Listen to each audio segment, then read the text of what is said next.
Well, hello everyone, and welcome back to another fantastic episode of Captain Patriotic. How's everybody doing? If you tuned in last time, you'll recall that we did a brief overview of the top U.S. military medals that anyone is eligible for and can receive depending on what branch of the military he or she is serving in. Well, today I want to start a little mini-series on the most decorated individuals from each branch of the military. And this is regarding the 5 main branches of the U.S. military, namely the Army, Navy, Air Force, Coast Guard, and the United States Marine Corps. Sorry, Space Force, I'm not including you in this series because you're so new of a branch, but I respect everything that you guys do, though, for us up in outer space.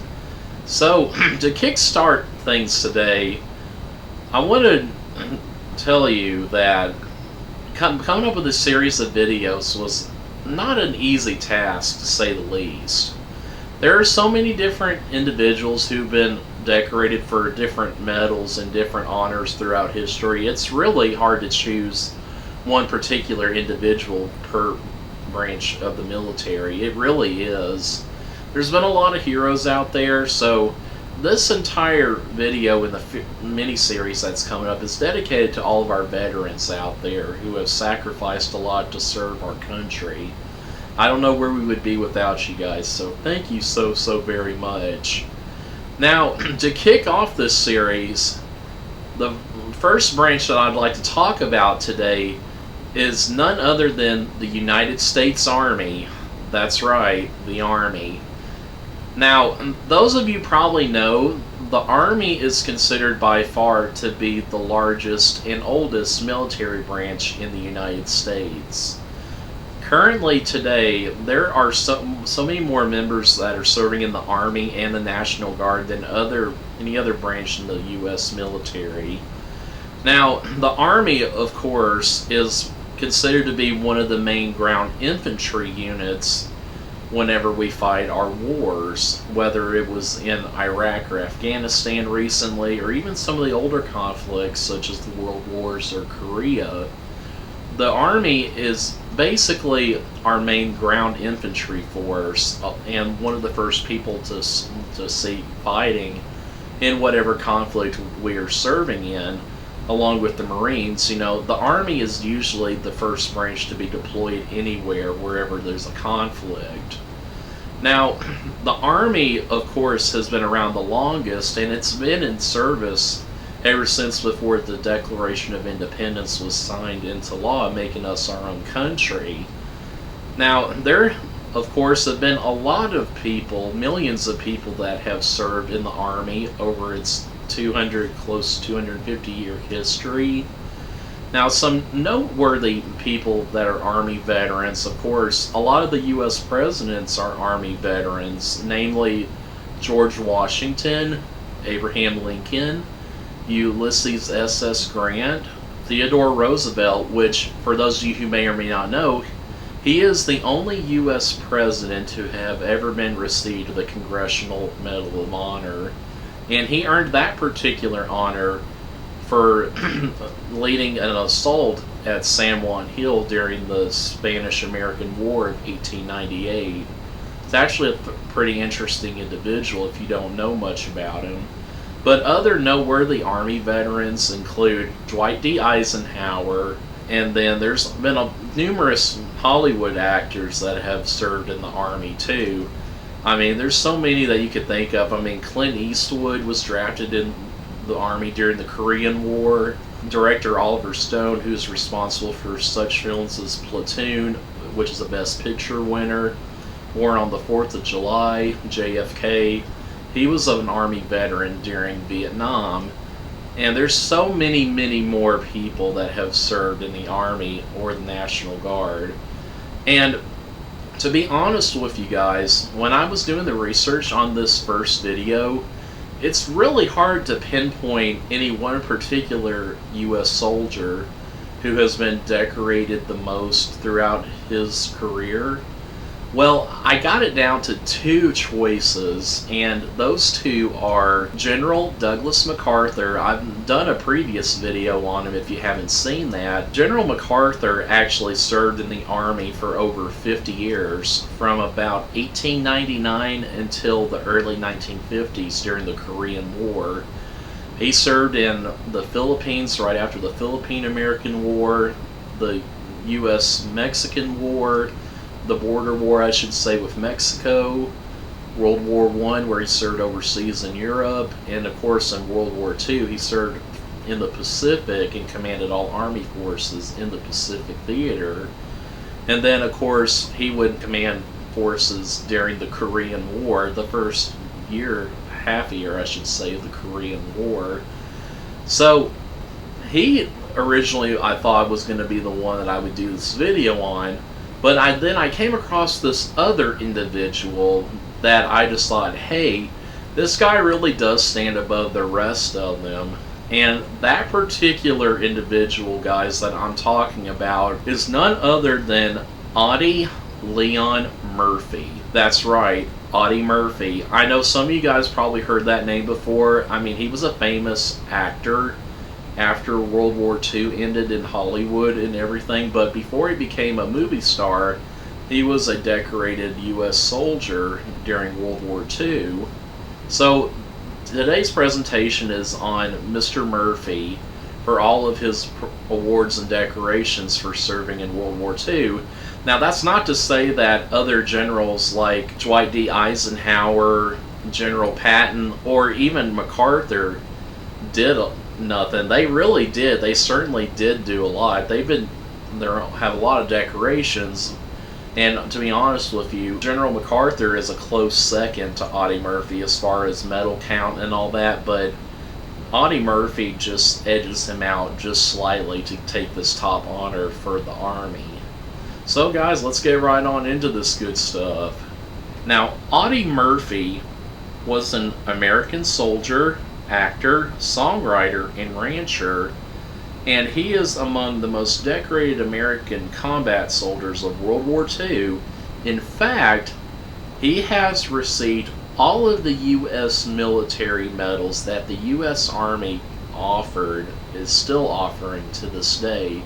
That's right, he has been awarded each combat medal that the U.S. Army can award to a combat soldier during wartime. Now, Audie Murphy was born on June 20th, 1925, and in fact, he was one of several people in a large sharecropping family in Hunt County, Texas. Now, his childhood story is kind of tragic in a way because his father abandoned his family, and his mother died when she was relatively young, whenever Audie was only a teenager. So basically, the older siblings of his family had to raise the rest of them into adulthood, and it was not a pretty sight whatsoever.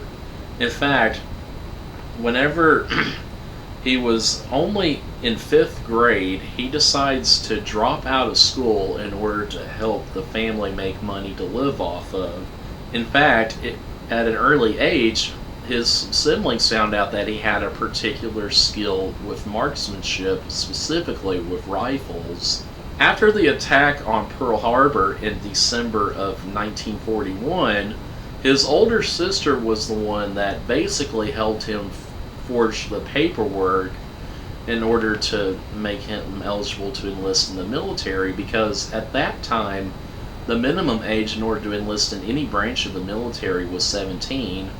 Well, he was just shy of 17, so his sister helped him kind of alter his birth date so that he could meet the minimum age requirements to enlist in the military. He first tried to enlist in the Army, then the Navy, and finally the U.S. Marine Corps.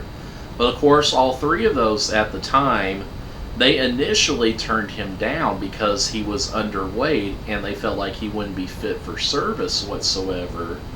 But that didn't stop him, though. I mean, he kept on working at it, and he worked at it with his sister and everything. And eventually, on June 30th, 1942, he was accepted into the U.S. Army. Now, once he enlists in the Army in June of 1942, of course, he goes to basic training and, he gets mentally prepared to go fight in Europe. For his first mission, Murphy was actually shipped to Casablanca, Morocco in February of 1943. That was where he was assigned to Company B, 1st Battalion, 15th Infantry Regiment of the 3rd Infantry Division, which he was trained under the command of Major General Lucien Truscott. Now, he participated as a platoon messenger with his division at Arcio in Algeria in rigorous training for the Allied assault landings in Sicily. He was promoted to private first class on May 7, 1943, and then to corporal on July 15, 1943. Now, whenever the 3rd Infantry Division landed at Licata, Sicily on July 10th, Murphy was a division runner, and on a scouting patrol, he kills 2 fleeing Italian officers near the small town of Canicattì. Now, he was sidelined for an illness for a week whenever the Company B arrived in Palermo on July 20th, 1943, where he rejoined them, where they were assigned to a hillside location where they protected a machine gun emplacement, while the rest of the 3rd Infantry Division fought at San Fratello en route to the Allied capture of the transport of Messina. After that, Audie was on a scouting patrol along the Volturno River whenever he and 2 other soldiers were ambushed. Now, German machine gun fire killed one of the soldiers, while Murphy and the other soldier responded by killing 5 Germans with hand grenades and machine gun fire. After that, Murphy was promoted to sergeant on December 13, 1943. Now, in January of 1944, he was promoted to staff sergeant, but shortly after that, he was hospitalized in Naples, Italy for malaria, and was unable to participate in the initial landing at the Anzio beachhead. He returned a week later, though, and participated in the First Battle of Cisterna, and was made a platoon sergeant in Company B following that battle. He returned with the 3rd Infantry Division to Anzio. They remained there for 4 months. Now, while taking shelter from the weather in an abandoned farmhouse on March 2nd, Murphy and his platoon killed a crew of passing German tank crews, where he crawled out alone close enough to destroy the tank with rifle grenades. It was for this particular action that he received the Bronze Star with the V device. 61 infantry officers and enlisted men of Company B, 15th Infantry, including Murphy, were awarded the Combat Infantryman badge on May 8, 1944. Murphy was also awarded a Bronze Oak Leaf Cluster for his Bronze Star. During the first wave of the Allied invasion of southern France, Murphy received the Distinguished Service Cross for actions taken on August 15, 1944. Now, after landing on Yellow Beach near Ramatuelle, Murphy's platoon was making its way through a vineyard when the men were attacked by German soldiers. He retrieved a machine gun that had been detached from the squad and returned fire at the German soldiers, killing 2 and wounding 1. 2 Germans exited a house about 100 yards away and appeared to surrender. Well, whenever his best friend tried to respond to them, they just shot and killed him right then and there. Now, once that happens, Murphy advanced alone on the house under direct fire, where he killed 6 Germans and wounded 2 and took 11 Germans prisoner. Now, Murphy was with the 1st Battalion, 15th Infantry Regiment during the August 27th through 28th offense at Monte Limar that secured the area from the Germans. Along with the other soldiers who took part in this action, he received the Presidential Unit Citation. Now, Murphy's first Purple Heart that he ever received was actually from a heel wound where he received from mortar blast on September 15th, 1944. His first Silver Star came after he killed 4 and wounded 3 at a German machine gun position on October 2nd, 1944 at La Omat Quarry in the Seluri River Valley. 3 days later, Murphy crawled alone towards the Germans at La Omat, carrying a radio and directing his men for an hour while the Germans fired directly at him. When his men finally took the hill, 15 Germans had been killed and another 35 were wounded. Murphy's actions earned him a Bronze Oak Leaf Cluster for his Silver Star. He was awarded a battlefield commission to second lieutenant officially on October 14, 1944, which ultimately elevated him to platoon leader.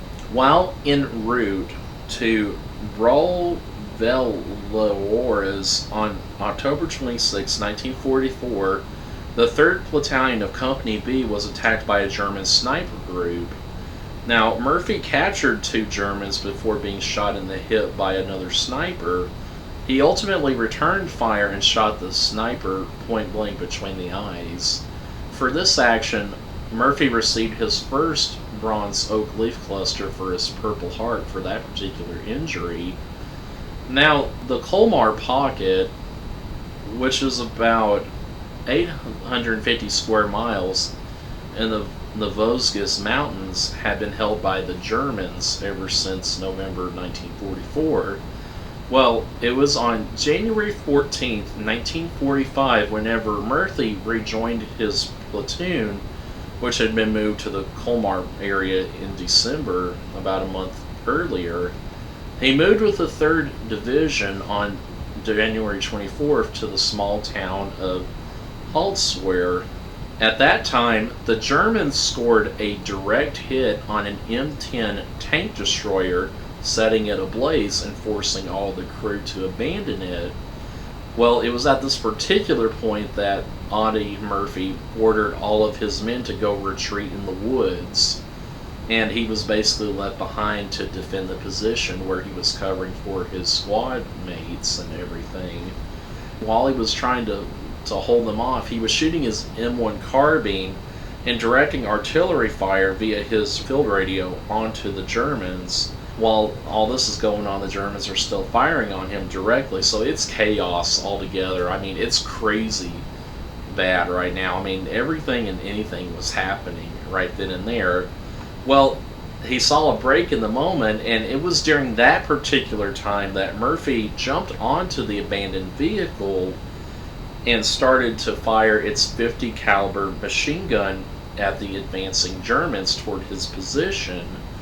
Now, he killed a squad crawling through a ditch towards him, and ever starting then for the next hour, he stayed on top of that tank firing that .50 cal machine gun at all of the advancing as well as retreating Germans from his position. I mean, he kept on continuous fire for an hour, basically, until the band of Germans disbanded. And the only time that he really stopped firing at them was whenever he was running out of ammunition and couldn't fire anymore. Now, also, while all this is going on, he also received an injury in his leg from a bullet, which he didn't care. He just kept on firing rounds at the enemy until they disbanded and didn't hurt his platoon anymore. Now, it was for his particular actions that day on top of that burning tank that he was awarded the Army Medal of Honor. Now, the 3rd Infantry Division was also awarded the Presidential Citation on that particular day for that action.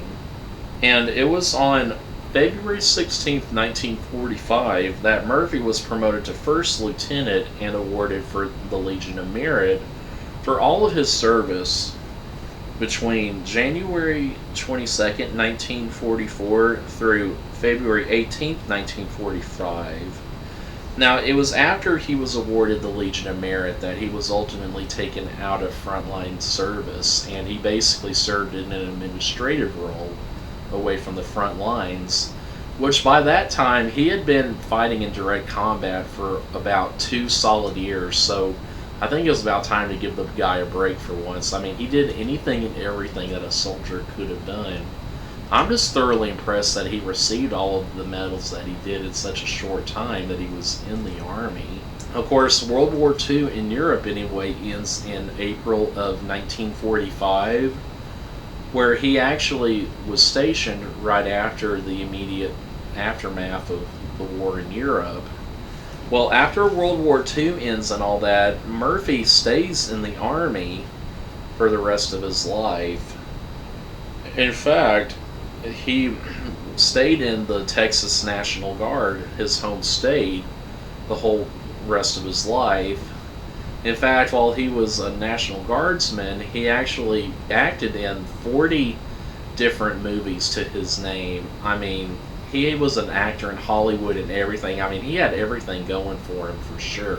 Even though he was a national hero and all that, all the stuff that he went through, the different battles and everything, it really took a toll on him mentally and physically. In fact, a lot of people are saying that ever since his military service, he was plagued with insomnia and bouts of depression. There was also plenty of times where he slept with a loaded gun under his pillow. He also battled symptoms of headaches, vomiting, and nightmares about the war. His medical records indicated that he even took sleeping pills to prevent nightmares about the war.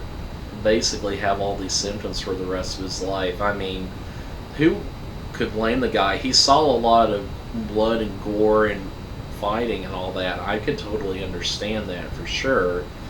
Well, what he went through was kind of an inspiration for other veterans too, not only from World War II, but also later conflicts like Korea and Vietnam. In fact, it was during the 1960s that he drew attentions to problems of returning Korean and Vietnam War veterans by speaking out candidly about his own problems with post-traumatic stress disorder. PTSD during the mid-20th century was often referred to as shell shock, which shell shock is a term that was actually coined during World War I, where people were in shock over the experiences they had gone through with different battles and all that. They also called it battle fatigue and all that, but long story short, during the 60s, he was a big inspiration, and he would talk to many different units across the country, and even talk to veterans from World War II, Korea, and Vietnam about his experiences to hopefully shed some light on it and to make that person feel a little bit better and feel like they're not alone going through something like they all did. He was quite an inspiration both in and outside of his direct uniform. He continued to basically be a motivational speaker for the rest of his life and all that. It was on May 28th, 1971, that Murphy was actually killed whenever a private plane in which he was a passenger of crashed into the Brush Mountain near Catawba, Virginia, 20 miles west of Roanoke, in conditions of rain, clouds, fog, and zero visibility. The pilot and 4 other passengers were also killed. About a week later, on June 7th, 1971, Murphy was buried with military honors at Arlington National Cemetery. In attendance was the ambassador to the UN at the time, George H.W. Bush, Army Chief of Staff William Westmoreland, as well as many veterans from the 3rd Infantry Division that he served in during World War II. His grave is the 2nd most visited grave in Arlington National Cemetery. Now, number 1 is JFK's grave. So guys, this is the story of Audie Murphy and how he became the most decorated U.S. Army soldier in U.S. history. And I gotta tell you guys, that's quite an inspiration from initially being turned down and maybe not even being able to serve in the military whatsoever, to starting out in the Army in the middle of 1942 after the war's just picking up, and then basically serving in Europe all the way through to the end whenever Germany surrenders in 1945. It's pretty cool because in addition to all the medals that he received, he also received the American Campaign Medal as well as the African, Middle Eastern, and European Campaign Medal with 9 campaign stars among everything else that he received. That's pretty dang cool, though, that he received all of the awards that anybody in the U.S. Army could receive for combat roles and all that. I mean, that's pretty dang impressive. I mean, he's certainly an inspiration now as he was back then, because it takes a lot of guts to do everything that he did, and I don't know if anybody could do that today like he did. That's pretty cool. Well, guys, I hope you like this content, and please stick around for next time, and don't forget to hit that like and subscribe button. As always, guys, have a fantastic day, and catch up with you later.